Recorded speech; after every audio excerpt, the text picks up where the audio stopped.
বর্তমানে ভক্তির জগতে যদি কীর্তনের কথাই ধরি, বিভিন্ন জায়গায় কীর্তন চলছে। হ্যাঁ, আজ থেকে ঠিক খুব বেশি হলে 10 বছর আগেও কিন্তু এত কীর্তন হতো না, এখন হচ্ছে। তাহলে মানুষ অনেকাংশে বুঝতে পারছে ভক্তির জগতে আসছে, কিন্তু তবুও ভুলে গেলে চলবে না।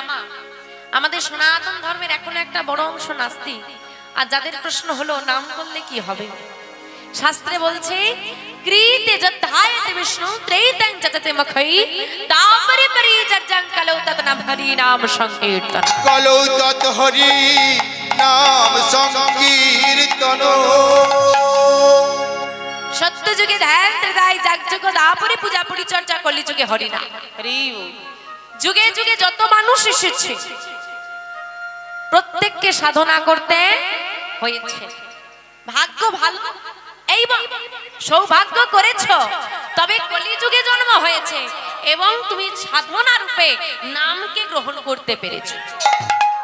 কেন? এতে সৌভাগ্যের কি হলো না, সৌভাগ্যের বিষয়টা হলো হে, যদি সত্যযুগের কথা ধর, সত্যযুগের সাধনা ধ্যান ছিল। হ্যাঁ গো ও মা, ধ্যান করতে পারবে? আরে পারবে পারবে পারবে, হ্যাঁ, চোখ বন্ধ করে তো সবাই পারবে, সবাই পারবে। যাক তুমি পারবে বলেছো, এটাই অনেক। ও মা, ধ্যান করতে পারবে? মায়েরা কি বোবা নাকি? হ্যাঁ, ও মা কথা বলতে পারো না? পারো, তাহলে বলছো না কেন? আচ্ছা, যারা একা একা বকে তাদেরকে কি বলে গো? পাগল। আমাকে কোন দিক থেকে পাগল মনে হয়? একা একা বকবো। তা ও মা, ধ্যান করতে পারবে? এই চোখ বন্ধ করে বসে থাকতে হবে। পারবে? কতক্ষণ বসে থাকতে পারবে? সারাদিন বসে থাকবে? ও তো বসে থাকার নামে ঘুমোবে। ও মা, আমরা চোখটা খুলে আছি, আলো দেখতে পাচ্ছি না, অন্ধকার দেখতে পাচ্ছি। চোখ বন্ধ করলে কি দেখতে পাবো? যখন তুমি ধ্যানে বসবে তখন তুমি চোখ বন্ধ করলে আলো দেখতে পাবে। কিরকম? সেটা হচ্ছে দিব্য জ্যোতি। তোমার আরাধ্য দেবতার যে অলৌকিক জ্যোতি তা তুমি দর্শন করবে। ঘরে হবে না, দেখবেন আপনি উদয়গিরি খণ্ডগিরি চলে যান, অযোধ্যা চলে যান, দেখবেন ছোট্ট ছোট্ট পাথরের ভাগ আছে, ওইখানে মানুষ বসে পুরা কালে ধ্যান করতো। তুমি জানো তোমার গায়ের উপরে একটা বিষাক্ত সর্প উঠে বসে আছে, ও যদি তোমাকে কামড়ে দেয় তোমার মৃত্যু পর্যন্ত হতে পারে, তুমি জানো, তবুও তুমি চোখ খুলবে না, তুমি নড়বে না, তুমি তাড়াবে না। হর হর বৃষ্টি হবে, হ্যাঁ হবে, তুমি বসে থাকবে। পারবা? বলে বাদ দাও বাবা, বেঁচে থাকলে অনেক কিছু হবে। এলো ত্রেতা যুগ, যাগ যজ্ঞ। আমার যজ্ঞ করতে পারবে? আগেই হবে। কেন না, এখন যদি কেউ বাবা আমাদের দুয়ারে এসে আঁচলও পাতে, ওখানে মহোৎসব হবে, একটু দাও, কিছু দাও, তুমি দাঁড়াও, দেখছি কোথায় খুচরো খুচরি পয়সা পাওয়া যায়। এই হচ্ছে মানসিকতা। যজ্ঞ করা সম্ভব নয়। এলো দাপুর পূজা অর্চনা। আমার পূজাটা দাপুর যুগের সাধনা হলেও কলিযুগে আমাদের পুজো হয় কি মা? পুজো হয় তো? পুজোটা করো তো? নিঃস্বার্থ পূজা আছে। বাড়িতে পুজো হবে, একটা নতুন শাড়ি পরতে হবে। নিজের শাড়িটার দাম দিয়ে কিনেছি 1000 টাকা, আর যখন ঠাকুরকে দেবো বা ভগবানকে দেবো, বাজার থেকে সব থেকে ছোট গামছাটা নিয়ে আসো, কম খরচে, থোড়ি না ভগবান নেবে। আর যখন গোবিন্দের থাকে নেব, তখন বলবো কি ধনং দেহি, যশং দেহি, বিদ্যা দেহি, বুদ্ধি দেহি, সব দাও। নাও পচা কলা, পচা কলা দাও না, দাও না, পচা কলা দাও না। যখন নারায়ণের শূন্য প্রসাদ হয়, বলে যে কলাগুলো দাগ ধরে গেছে ওগুলো থাকবে না, ওইগুলো দিয়ে দে, ভালোগুলো রেখে দে, আমাদের সেবার কাজে লাগে। ভগবানকে আমরা কম দিই, নিজের আত্মসাৎটা বেশি করি। এলো কলিযুগ, কলিযুগের সাধনা হলো হরিনাম। তা বলে আপনি এটা ভেবে নেবেন না যে কলিযুগেই শুধু নাম আছে, অন্য কোনো যুগে ছিল না। সত্য যুগের নাম ছিল নারায়ণ পরা বেদা, নারায়ণ পরাক্ষরা, নারায়ণ পরা মুক্তি, নারায়ণ পরা গতি। কিন্তু সবাই জানি? সবাই জানি না? জানি না। কেন? নাম যদি সে যুগেও থেকে থাকে আমরা জানি না কেন, কারণ নাম রচনা হয়েছে, তার যথাযথ প্রচার হয়নি। বর্তমান কলিযুগ একমাত্র কলিযুগ এবং শুধুমাত্র কলিযুগ, যে কলিযুগে যার নাম তিনি স্বয়ং নিজে এসে দাঁড়ে দাঁড়ে প্রচার করেছে। হ্যাঁ, নিজে দাঁড়িয়ে এসে প্রচার করে দিল মা। যেখানে বললেন কলিযুগের স্বল্প আয়ু, স্বল্প আয়ু মানে সময়টা খুব কম। বাল্যকাল কেটে গেল খেলাধুলায়, যৌবন কাল কেটে গেল কিসে? পড়াশোনা করতে, কাজের পেছনে ছুটতে ছুটতে। সংসার জীবনে প্রবেশ করলাম, সংসার গোছাতে গোছাতে হয়ে গেল 50, এবার হয়ে গেল যাবার বেলা। তাহলে গোবিন্দ তোমাকে ডাকার সময়টা হয়ে গেল অতি অল্প। তাহলে বললেন কলিযুগের সুযোগ সুবিধাটা কি? সংসারে থাকো, সব কাজ করো, হাতে করো কাম আর মুখে বলো নাম, তাতেই উদ্ধার। প্রণামঃ কলিযুগ সর্বযুগ সার, হরি নাম সংকীর্তন যাহাতে। অর্থাৎ আমার সব থেকে খারাপ যুগ কোনটা গো? আমাদের যুগ কটা? 4টে। কি কি? সত্য, ত্রেতা, দ্বাপর, কলি। 4 জনের মধ্যে সব থেকে খারাপ কে? যার ঘরই আছো, যার খাচ্ছ, যার করছো, তার নামে বদনাম মানা যায়? যে যুগে বসবাস করছে তাকেই বলছো খারাপ। কলিযুগ কেমন খারাপ একটু শুনবে। এখানে যে সমস্ত বয়স্ক আমার বাবারা দাদুরা বসে আছেন, আজ থেকে 20 বছর আগে আপনি যে দৃশ্যটা দেখেননি আজ দেখছেন, তাই তো? আপনি আজ থেকে 20 বছর আগে দেখেন পদকর্তা তুলসীদাস মহাজন 500 বছর আগে বর্তমান পরিস্থিতি রচনা করেছে। কি করে? আপনি তো 20 বছর আগে দেখেননি, জানতেন এরকম পরিস্থিতি আছে? 500 বছর আগে লিখেছে। কি লিখেছে? সচ কহে তো মরে লাগতা ঝটা জগত ভুলাবে রে, गोरस गली गली घूमे भाई ने सुना वही छलो बिका। घर का बावरी प्रीत ना पावे, प्रीत चरावे दासी, कली युग तेरा तमाशा देखे दुख लगे और हंसे। दुख लगे और हंसे। सच कहे तो मारे लाठा बोलছে কলি যুগে যে সত্যি কথা বলবে সে লাঠির মার খাবে। ঝুটা জগৎ ভুলায় রে, মিথ্যেরা জগৎকে ভুলিয়ে রাখবে। তুমি যদি মুখের উপর সত্যি কথা বলে দাও, তোমার মতো খারাপ মানুষ পৃথিবীতে নেই। আর তুমি যদি মিথ্যেটাকে গুছিয়ে বলতে পারো, তোমার থেকে প্রিয় মানুষ আমার কাছে কেউ নেই। হ্যাঁ, বলছে গোরস গলি গলি ঘুমে ভাই রে। গোরস মানে গাভীর দুগ্ধ, গলিতে গলিতে গোয়ালা নিয়ে বিক্রি করবে, মানুষ কিনবে না, সুরা বৈঠলো বিকায়।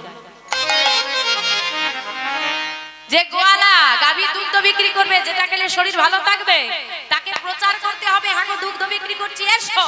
আর যে মদ বিক্রি করবে তাকে প্রচার করতে হবে না, ও জঙ্গলে বসে থাকলো সেখানে ভিড় জমে। বলছে কি আমার, কি বলছে গো? ঘর কা বাহুরি প্রীত না পাবে, ঘরের অগ্নি সাক্ষী করা বিবাহিত স্ত্রী ভালোবাসা পাবে না, ভালোবাসা পাবে দাসীরা। কলিযুগের এমন দশা থেকে মহাজন হাসছে। এবার বলো কলিযুগে কোন যুগটা সব থেকে খারাপ? কি গো এবার বলো? এখনো কলি বলবে? এতগুলো গান গাইলাম তারপরেও কলি বলছো? তবুও বাবা বলছে কি মহাজন শোনো, যতই বলো কলিযুগ খারাপ, হ্যাঁ সত্য যুগে 4 ভাগ সত্য, 4 ভাগই সত্য। ত্রেতা যুগে 3 ভাগ সত্য, 1 ভাগ মিথ্যা। দ্বাপর যুগে 2 ভাগ সত্য, 2 ভাগ মিথ্যা। আর কলি যুগে সব মিথ্যে নয় মা, 1 ভাগ সত্যি এখনো আছে। তাহলে কি আর চন্দ্র সূর্য ওঠে গো? 1 ভাগ সত্যি, 3 ভাগ মিথ্যা। তাহলে এত অবস্থা খারাপ, তো মহাজন বলছে আমি সত্য নয়, ত্রেতা নয়, দ্বাপর নয়, প্রণামঃ কলিযুগ। আমি প্রণাম করব কলিযুগকে। কেন? সর্বযুগ সার, কলিযুগ হলো সব যুগের সার। হরি নাম সংকীর্তন যাহাতে প্রচার। যে কলিযুগে হরি নাম সংকীর্তনের প্রচার, যে কলিযুগে করতালি দিয়ে নাম গাইলে উদ্ধারের চিন্তা করতে হয় না, সে যুগের মতো যুগ হয় না আর হবার না। সেই কলিযুগের মানুষ আমরা, নাম ছাড়া আমাদের গতি নাই। কি গো মা, বাড়িতে সবাই নাম করো তো? কোন দিকে ঘাড় নড়ছে বুঝতে পারছি। এখন যে করে না, এখন যদি না বলি সম্মানে লাগবে, আবার হ্যাঁ বলবো করি না তো মিথ্যে কথা বলবো, হরিবাসনে বসে বিবেকে বাঁচছে, ঘাটটা দুদিকেই নড়ছে। তা বাড়িতে কে করো না জানি না, এখানে বসেছো একটু করবে, করতে পারবে? তোমাদের যা অবস্থা মনে হয় না তো পারবে। পারবে কি মনে বিশ্বাস আছে কি পারবে? বাহ, পেছন দিকের মায়েরা বেশ হাত তুলে বলছে হ্যাঁ হ্যাঁ পারবে। দেখি হাতগুলো তোলো তো, কার কার হাত আছে দেখি। বাবা বাবা বাবা বাবা, তাহলে একসঙ্গে গাইবা। হ্যাঁ, কি গাইবো? দাঁড়া, কি গাইবো এখানে ক্লিয়ার করে নাও। কি গাইবো? না না, কি গাইবো? না নাম সংকীর্তন, না সংকীর্তন। আজকে যেটা চলছে এটাকে কি বলে? এখানে কিন্তু খুব বড় একটা গন্ডগোল আছে বাবা, এটা একটা দ্বন্দ্ব, এটা হচ্ছে আমাদের মানসিক দ্বন্দ্ব। আমি বললাম প্রণামঃ কলিযুগ সর্বযুগ সার, হরি নাম সংকীর্তন যাহাতে প্রচার। চলুন সবাই মিলে একটু হরি নাম সংকীর্তন গাই। কি গাইবো? আজকে যেটা চলছে এটার নাম কি? না, লেখা আছে, ব্যানার করা আছে না তোমাদের চারিদিকে, বড় বড় বোর্ড দেওয়া আছে, কীর্তন অমুক কীর্তনিয়া কীর্তন পরিবেশন করবেন। তার মানে কি পরিবেশন করবে? কীর্তন, তাই তো? তাহলে যেটা চলছে এটার নাম, আর সবাই মিলে গাইবো একটু নাম সংকীর্তন। দেখো কোথা থেকে কোথায় কি চলে আসে। তাহলে গাইবো সবাই মিলে একটু নাম সংকীর্তন। আজকে যেটা চলছে এটার নাম, এটা না কীর্তন। সংকীর্তন আর কীর্তন দুটো শব্দ এক না আলাদা? এক। মায়েরা বাবারা বলেছে এক, মায়েরা কি বলে? একই হবে। মায়েরা সব তালে তাল মেলানো, একই হবে। সংকীর্তনের প্রচারককে, কীর্তনের প্রচারককে। কীর্তন আর সংকীর্তন বিষয়টা যদি একটু ভেঙে দিই না, মাথায় খেলে যাবে না, এটা এক হতে পারে না। বলবো না থাকবে? বলে দিলে হবে নাকি? এবছর সব বলে দিলে পরের বছর আর ডাকবে। শোনো, সংকীর্তনটা পরে বলছি, কীর্তনটা শুনে নাও যেটা আজকে শ্রবণ করছো। যাহার কীর্তি কথা শুনিয়া জীবের হৃদয়ে ভক্তি প্রেম আবির্ভূত হয় তাই হলো কীর্তন। যাহার কীর্তি কথা শুনিয়া জীবের হৃদয়ে ভক্তি প্রেম আবির্ভূত হয় তাই হলো কীর্তন। তোমার আমার কথা শুনে নিশ্চয়ই কারো মনে ভক্তি প্রেম আসবে না, হিংসা আসবে।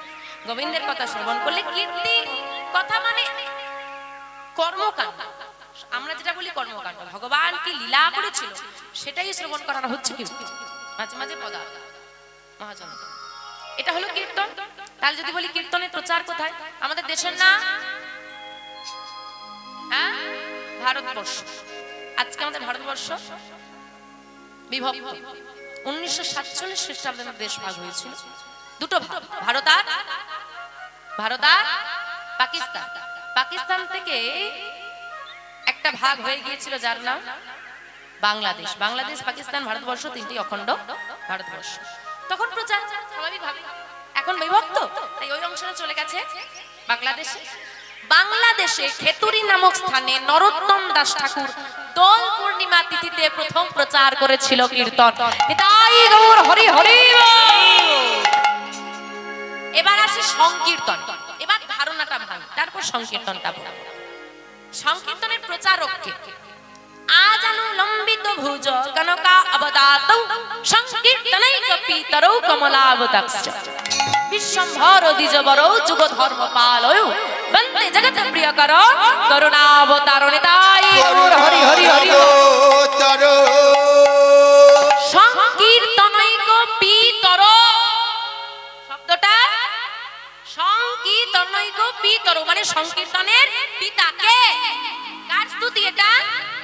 গৌর হরির। তার মানে সংকীর্তনের পিতা গৌর হরি, কীর্তনের নয়। কিসের পিতা? সংকীর্তনের। এইবার বলি সংকীর্তন আর কীর্তনের মধ্যে তফাৎটা কি? এই যে আজকে কীর্তন চলছে, আমরা গোবিন্দের কথা বর্ণনা করছি, ভক্তরা শ্রবণ করছে, কিন্তু আমার গৌর হরি কি কোনোদিনও এরভাবে বলতো, ভক্তরা শ্রবণ করতো বসে? তে সবাইকে নিয়ে নাম গাইতো, একসঙ্গে গাইতো, তাই তো? সংকীর্তন, সংযুক্ত কীর্তন, সকলে সম হয়ে যে কীর্তনটা গায়। তাহলে সংকীর্তনের প্রচারককে বোঝা গেল। কাকে বলে বলিনি, বলবো না, দেখাবো। সিওটি হবে না প্র্যাকটিক্যাল হবে? হ্যাঁ ওমা, দেখবে না শুনবে গো? দেখবে শুনবে দুটোই। তা দেখতে হলে যে একটু হাত তুলতে হবে, তবে তো দেখাতে পারবে। তো বাবা আমাদের কলিযুগের দয়াময় হলেন কে গো? কলিযুগে ভগবান দয়াময় কে? হ্যাঁ আমার গৌর হরি। তো গৌর হরির সঙ্গে আরেকটা নাম খুব ওতপ্রোত ভাবে জড়িত, যে নামটা হলো গৌরা নিতাই। এই গৌরা নিতাইয়ের মধ্যে সম্পর্কটা কি গো মা? দাদা ভাই। আদেও কি নিতাই গৌর দাদা ভাই? প্রকৃত দাদা ভাই নয়। মায়েরা বলবেন নিতাই গৌর তো দাদা ভাই জানতাম, এই আবার কি বলছে নয় না। গৌর হরির নাম দেখো, গৌর, চৈতন্য, মহাপ্রভু, অনেক নামেই তাকে আমরা চিনি। যতই লোহা ভাঙা টিন ভাঙা, হ্যাঁ যে নামে ডাকো না কেন, বার্থ সার্টিফিকেটে একটা নামই থাকে। আমার গৌর হরিরও সেরকম একটা নাম আছে। কি নাম গো? শচী ঠাকুরানীর পিতা শ্রী নীলাম্বর চক্রবর্তী নাম রেখেছিল বিশ্বম্ভর। বিশ্বম্ভরের দাদার নাম বিশ্বরূপ। তাহলে গৌর হরি দাদার নাম কি? বিশ্বরূপ, নিতাই নয়। তাহলে বিশ্বরূপ যদি গৌর হরি দাদা হয়, বিশ্বরূপ নামে ছেলেটা গেল কোথায়? কেন আমরা বলি না গৌর আর বিশ্বরূপ? কেন? চৈতন্য লীলা শেষ ভাগের দিকে এই বিশ্বরূপ নামে ছেলেটাকে আর পাওয়া যায় না। কোথায় গেল সে? কোথা থেকে এলো এই নিতা? কবে থেকে তারা দাদা ভাই হলো? কিভাবে তারা দাদা ভাই রূপে প্রকাশ পেল? সে বিষয়বস্তুই আজকে আমরা আস্বাদন করব। আজকে আমাদের আস্বাদনের বিষয়বস্তু নিতাই গৌরের প্রথম মিলন। নিতাই গৌরী সদানাথ প্রেমানন্দে হরি হরি হরি। মহাজন বললেন, কলি ঘোর তিমিরে গোরাশীল জগজনে ধর্ম কর্ম রহুদূর। কত বড় কথা বাবা বলছে, কলি ঘোর তিমির। তিমির কথার অর্থ হচ্ছে অন্ধকার। কলি ঘোর তিমির, এই কলিযুগের ঘোর অন্ধকারে নিমজ্জিত হয়ে ভুলে গেছি আমরা কে আমি, কোথা থেকে আমি এসেছি, কি আমার আসল পরিচয়, কি আমার আপন, কি আমার পর, সেটুকু বিচার বুদ্ধি লোপ পেয়ে গেছে। তিমির বলছে কিসের অন্ধকার? মায়ার অন্ধকার। আদেও আমি জানি, চলে তো এলাম মানুষ হয়ে, কেন এলাম, কি করতে এলাম জানি আমি। ওমা আজকে হরিবাসরে কেন এসেছো? হ্যাঁ এখানে কেন এসেছো? হরিবাসরে কেন এসেছো? নাম শুনতে। পৃথিবীতে কেন এসেছো? হ্যাঁ আমরা এখানে অনেক ভক্তই তো বসে আছি বাবা। আমরা সারাদিনে 24 ঘন্টা সময়ে 4 মিনিটও গোবিন্দকে দিই নাকি সন্দেহ। অথচ কি কারণে আমাদেরকে পৃথিবীতে পাঠানো হয়েছে জানো? কৃষ্ণ ভজিবার তরে সংসারে আইনো, সংসারে আইনো। আর দেখো মিছে মায়ায় বদ্ধ হইয়া বৃক্ষ সম হইনো।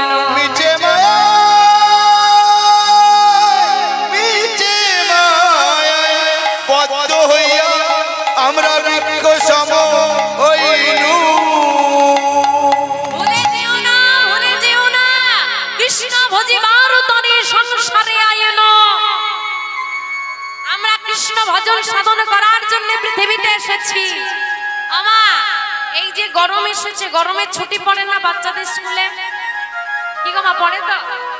বাচ্চাদের স্কুলে যখন ছুটি পড়ে কিছু হোমওয়ার্ক দেয়, বাড়ির কাজ কিছু দেয় তো, নালে তো ঘুরে বেড়াবে, পড়াশোনা সব গাছের ডালে উঠে যাবে। বাবা বাড়ির কাজ দেয়, যেই পড়াগুলো করে আনতে হবে। তো আমাদেরও একটা ঘর আছে, সেখানে আমরা থাকি, সেখানে আমাদের বাবা, আমাদের যিনি গুরু আছেন জগৎগুরু, সে আমাদেরকে কিছুদিনের ছুটি দিয়েছে।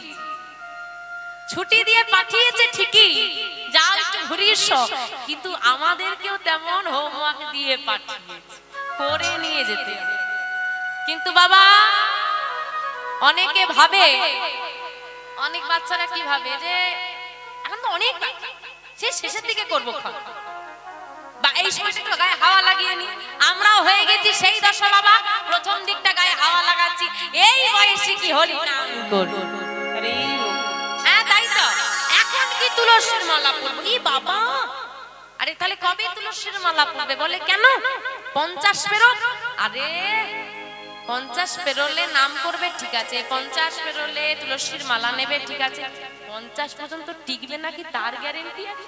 আরে যদি টিকে যাও তো ঠিক আছে, কিন্তু টিকবে কিনা গ্যারেন্টি আছে? আর যারা বাবা কাজ করে না, তাদের যেমন স্কুলে যেতে ভয় করে, তেমন যারা আমরা নিজেদের কর্ম করে উঠতে পারি না, আমাদের মৃত্যুকে ভয় করে। মৃত্যু মানে খারাপ নয়। অনেকে দেখবেন মরার কথা বললে আমরা বলি অশুভ কথা, একদমই নয়। মৃত্যু কি? মৃত্যু হলো সেই বস্তু যেটা তুমি খারাপ কর্ম করলে তোমাকে নরকের পথে টেনে নিয়ে যাবে, ভালো কর্ম করলে তোমাকে গোবিন্দের সঙ্গে সাক্ষাৎ করে। তাহলে এবার তোমাকে চিন্তা করতে হবে আমি কি কর্ম করব। ওমা কারা কারা স্বর্গে যেতে যাও হাত তোলো দেখি। স্বর্গে যাবে? আরে স্বর্গে গেলে মরতে হবে, কে মরবে হাত তোলো দেখি। এখন যদি বলে এক্ষুনি মরে যা, কে মরবে? ওই রকম মুখে বাড়িতে ঝগড়া হলে মা 25 বার বলবে বাবা জ্বালা সহ্য হয় না, মরে গেলে বাঁচি। নিজে 25 বার বলবে মরে গেলে বাঁচি। ওইটাই যদি ডাক্তার ঘুরে বলে দেয় আর বেশি দিন বাঁচবে না, অসুখ হয়েছে,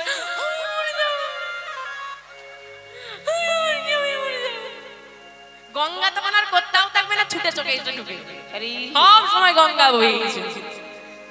সুন্দর ভবনে কেউ মরতে চায় না মা, কিন্তু যারা সাধু সন্ন্যাসী হয় দেখবে তাদের কোনো মৃত্যুকে ভয় থাকে না, কারণ তারা জানে আমি যে কর্ম করেছি এতে আমাকে নরকগামী হতে হবে না, আমার গোবিন্দের সঙ্গে সাক্ষাৎ। তাই দেখো তুমি ভাবছো আমি বড় হব, খুব বেশি পড়াশোনা করব, ভালো চাকরি পাবো, আমার একটা সুন্দরী বউ হবে, আমার সন্তান আদি হবে, হ্যাঁ সবাইকে নিয়ে সুখে থাকবো, এগুলো কিন্তু অনিশ্চিত। তুমি চাকরি নাও পেতে পারো, কি তাই না? চাকরি পাবে কোনো গ্যারান্টি আছে? নাও পেতে পারো, কিন্তু নিশ্চিত হলো মৃত্যু। আমি জন্মেছি, আমাকে মরতে হবে। তাই যেটা নিশ্চিত, যেটা হবে কেউ আটকাতে পারবে না, তার আগে ব্যবস্থাটা করে নাও। চাকরি নাও পেতে পারো, বিয়ে নাও হতে পারে, মৃত্যু কিন্তু হবে, আজ না হোক কাল। তাই যেটা তোমার জীবনে ঘটবে নিশ্চিত, তার ব্যবস্থাটা আগে করে রাখো। কারণ মনে রাখবে বাবা, যদি কারোর কাছ থেকে টাকা ধার নাও, বলতে পারবে তাকে ভাই আমি দুদিন পরে দেব, এক মাস পরে দেব, বিকেল বেলায় দেব, কিন্তু এমন একজনের কাছ থেকে দেহ ধার করেছো, সে যদি বলে এক্ষুনি লাগবে, আজকে পরিবার সরে বসে এক্ষুনি তোমাকে তোমার দেহটা ফেরত দিয়ে দেবে, সে যদি ফেরত চায় না দুদণ্ড সময় সে তোমাকে দেবে না। তাই বলছে কলিঘোর তিমিরে যখন এই অন্ধকারে নিমজ্জিত হই আমরা ভুলে গেছি আমি কে, আমি কে, আমি কে। এখন যদি আপনি বাড়ি যাওয়ার পর কেউ আপনাকে শিবলি দাস নামটা বলে, আপনার কি মনে পড়বে? আমার এই চেহারাটা। কিন্তু আপনি যদি আমার নামে দ্বিতীয় কোনো ব্যক্তিকে চেনেন, আপনার কাছে কিন্তু আমার এই প্রতিচ্ছবিটা ফুটে উঠবে না, উঠবে তার প্রতিচ্ছবি। কি ঠিক বলছি তো বাবা? তার মানে আমার নামে পৃথক ব্যক্তিও থাকতে পারে, কিন্তু আমি পৃথিবীতে একটাই আছি। তার মানে নামটা আমার পরিচয় নয়, আমার পরিচয় ভিন্ন ব্যক্তি হতে পারে, আমার পরিচয় হলো আমি গোবিন্দের দাস। আমি তার কাছ থেকে এসেছি, তার কাছে চলে যাব। তুমি বলছো গাড়ি আমার, বাড়ি আমার, ছেলে আমার, মেয়ে আমার, সব আমার, সব। আমি কার যেদিন বিচার করতে যাচ্ছি হিসেবের খাতায় শূন্য পড়ে গেছে, আর হিসেব মিলছে, সব আমার হিসেব হয়ে যাবে, কিন্তু আমি কার হিসেবটা তুমি মেলাতে পারবে না। তুমি যার সর্বস্ব তার। তাই যখন অন্ধকারে নিমজ্জিত হয়ে আমরা সবকিছু ভুলেই বসে গেলাম, কর্তব্য ভুলে গেলাম, কর্ম ভুলে গেলাম, কি কারণে এলাম ভুলে গেলাম, গোরা আসিল জগজননী। আমার গৌর হরি এলেন জগজনকে উদ্ধার করাবার জন্য। কলির জীবে দাঁড়িয়ে দাঁড়িয়ে গিয়ে হাতে ধরে পায়ে ধরে অজাত ভাবে নামের প্রচার করলো। ধন্য কলি যুগ, ধন্য অবতীর্ণ মা শ্রী চৈতন্য, ধন্য কলি যুগ ধন্য অবতীর্ণ মা শ্রী চৈতন্য। কলি যুগটা ধন্য কারণ শ্রী চৈতন্যের অবতার এই কলি যুগে ঘটেছে। হ্যাঁ গো, সবাইকে বলছি ও মা, তোমার জীবনটা এমনি সার্থক হয়ে গেছে জন্ম নিয়ে। কেন না, যে মাটিতে আমার গৌর হরির জন্ম না, সেই মাটির মানুষ আমরা। আমাদেরকে ওই বিদেশিদের মতো দেশ ত্যাগ করে গৌর হরির কাছে যেতে হয় না। আমরা নিজেরা চাইলে গৌর হরি আমাদের ঠাকুর, আমরা 3 ঘন্টার রাস্তা পেরিয়ে আমার গৌর হরির কাছে পৌঁছে যাব। মায়া কত কাছে গৌর হরি আমাদের ঠাকুর। কিন্তু দুর্ভাগ্যের বিষয় একটাই। কি বিষয়? আমরা ধন্য চৈতন্য দেব আমাদের এখানে এসেছেন, আমাদের ভারতবর্ষের মাটিতে, পশ্চিমবাংলার মাটিতে। আর দুর্ভাগ্যের বিষয় কি মা, আজকে যার কথা শোনার জন্য গরমে কষ্ট করে বসে আছেন, যার কথা একটু বলবার জন্য এত খরচ, যার কথা আজকে শ্রবণ করানোর জন্য এত আকুলতা, এত প্রচেষ্টা, তিনি যেদিন স্বয়ং বর্তমান ছিলেন, এতটুকু সম্মান তাকে আমরা দিতে পারিনি। কেউ করেছি আঘাত, কেউ তাড়িয়ে দিয়েছি, কেউ চিনতে পারেনি। নিত্যানন্দ দয়ালকে কলসির কানা দিয়ে আঘাত করলো, আমার গৌর হরিকে তাড়িয়ে দিচ্ছে, তবু বাবা কলির জীবে দাঁড়ে দাঁড়ে গিয়ে বলছে ভিক্ষা দাও,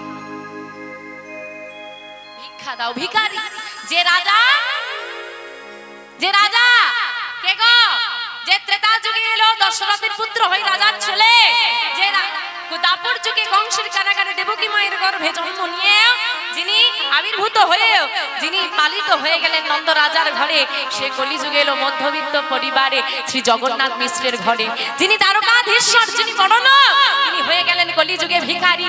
সারা অলংকার আজকে সাজা, দেখো আমার গৌর হরি সারা গায়ে কৃষ্ণ নামের অলংকার ছাড়া কিচ্ছু। তো প্রেম, এত দয়া কোথায় পাবে তুমি? সে কলির জীবে দাঁড়ে দাঁড়ে বলল ভিক্ষা দাও, ভিক্ষা দাও। কি ভিক্ষা দেব গৌর হরি? প্রেম ভিক্ষা দাও। কিন্তু এমনি শুধু শুধু ভিক্ষা নেবে না, না না না না না, আমি প্রেম ভিক্ষা নেব, আমি নাম দেব, তোমরা নাম নাও আর প্রেম ভিক্ষা দাও। এমন করে যদি নামের প্রচার না করতো মা, এই যে সবাই মিলে এক আসনে বসে নাম শুনছি, করছি, আনন্দ আমরা কোনোদিন পান করতে পারতাম না। সবই আমার নিতাই গৌরের কৃপা। এই নিতাই গৌর যদি না আসে, জীবন, আমার জীবনে যদি নিতাই গৌর নেমে না আসে, জীবন বৃথা। কি নামলে গৌর হরি আজকে? নামলে একটু উলুধ্বনি করো দেখি গৌর হরির জন্য। উলুধ্বনি, উলুধ্বনি। আমার গৌর এলো রে,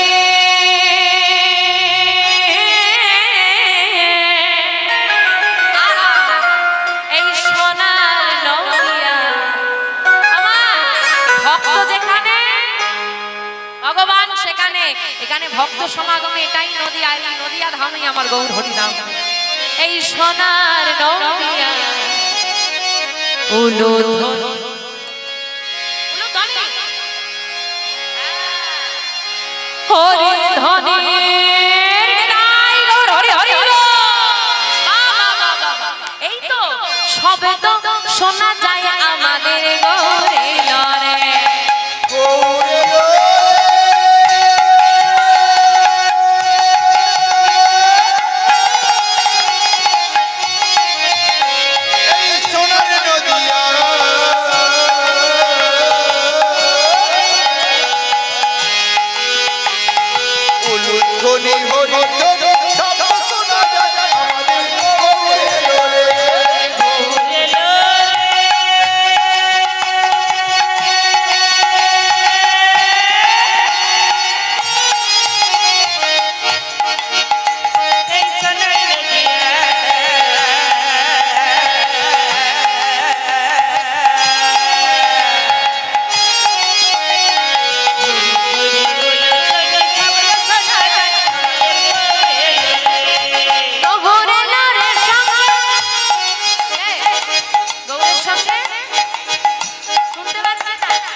নয় স্প্রিং সিস্টেম।